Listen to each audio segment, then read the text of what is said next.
heard of the things I've done. The women I've loved, the men I've thugged. Maleficent to these streets. Motherfuckers never loved me. They never loved me, but those are old tears. Packed up my insomniac bags in search of the fruit of life.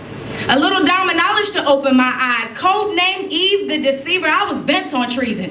Totally infatuated with deception, and my only reason being, I love the power I was seeing, the supernatural being I was being. Like with the snap of my manicured fingers, you began kneeling, begging on your knees for this waterfall to proceed. Novacane the nymph, Novacane the pimp.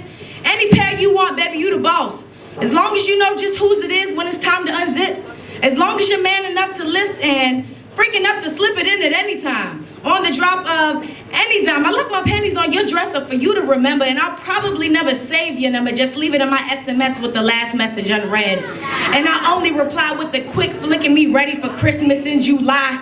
Scantily clad, only tattoos showing Dutchie blowing, no caption needed. For a picture is worth more than 1,000,000 words. More memorable than 1,000,000,000 verbs. So excuse me for being cocky, but when I press send, it's gonna be hot. And you gonna get hype and remember just who's the owner, just who's the baller, just who's the shot caller. Nigga, I like riding down one-way roads and running tolls right to my bitch who knows that I ain't quite right. But she strip on the side and trying to play wife to a bitch who ain't gay. I'm just intrigued by life. No, I ain't saying I can't fall, I just know better. I just know two women weren't created for each other, but I still love them. Damn it, do I still love him? And far too many know just how far I go to bed, yo bitch. So who am I to judge a man for his sexual transgressions?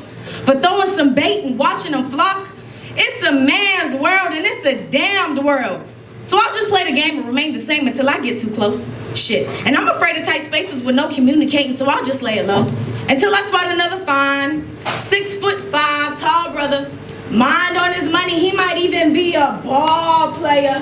And here we go again, astray in our door again. Usually I blame my lack of a father, but honestly I just like to fuck. And fuck it, sometimes I don't refrain. Sometimes I offer the cane to influential take charge niggas. I'm just trying to get my Monica Lewinsky on, my nigga. Stealing souls, getting hoes. My absent father created a monster. Apologies, I'm on my knees. I never meant to thug you. Never meant to take your heart and leave it in another nigga rover. Never meant to take your all with no intent in breaking your fall. I'm the antonym of selfless. I'm way too fucking selfish. Way too fucking gone to remember your name. Left that shit in the dust with any memories of the games we played. With any flashbacks of the love we made, like poof, be gone. On to the next, on to the next one. Remember, friends is all we were supposed to be, so keep it on the low, lady. We can't put on a show, baby. Far too many people watching my every move, so even if I wanted you, shit, even if I needed you, I'd never tell it, cause I'm a pimp by blood, not relation, and pimps don't fall in love. Straight up.